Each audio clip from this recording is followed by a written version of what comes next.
Hello everyone and welcome back to Java Forever course.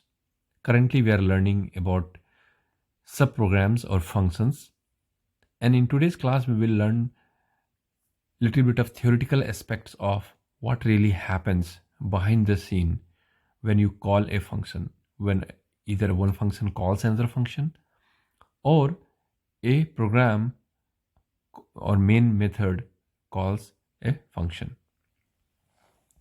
Now let's begin. As you know that once you write a program, in this program, I'm going to write a main method, which is going to be our entry point main method, which we require in Java. And then let's say this calls a function called calculate area.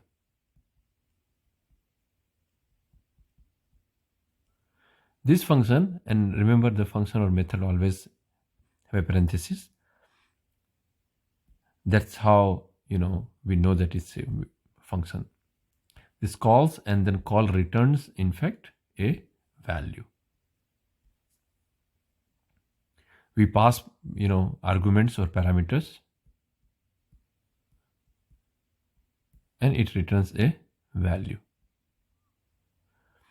Now when the execution of function takes place here in the main, at that time, at that moment, the execution of main is interrupted.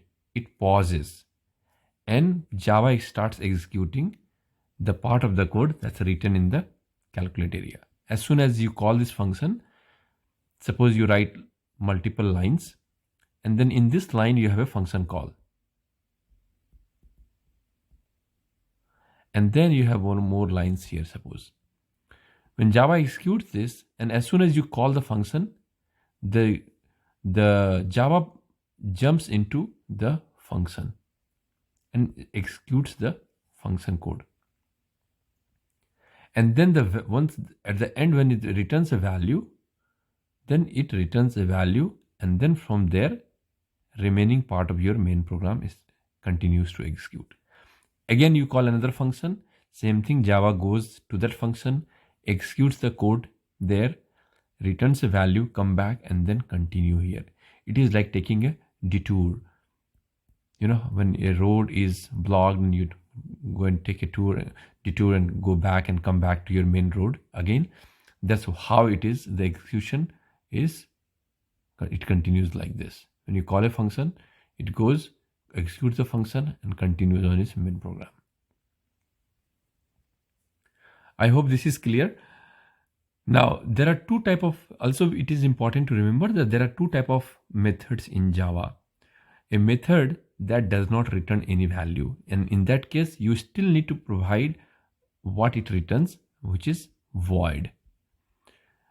But in other cases, when it returns a value, then you provide the data type that the function is going to return. For example, we say double and then we say calculate area. This calculate area is the name and the double is the return type. If there is no return type, you mark it void. You call it void. Similarly, a function may or may not have any arguments, and we saw that already. Let's say calculate area. The calculate area method may take, say, double length and double width. It is very much possible that it does not accept any arguments here. That means the method does not require any input. It is very much possible. So you may have 0 or more arguments. That's all in this class. Thank you very much for your time. I hope you are enjoying this learning. You are understanding the concepts and you are solving the quiz. Only by solving the quiz, you will be able to assess your knowledge and continue further. All of these concepts are built on top of each other. So I would always recommend that you learn a concept, solve the quiz, then go to the next concept, and at the end take an assessment test take a practice test. There are one or more practice tests so that you really learn it. Practice is the only way you will be able to learn. So go ahead and spend more time. I'll see you guys again in the next class. Thank you very much and happy learning.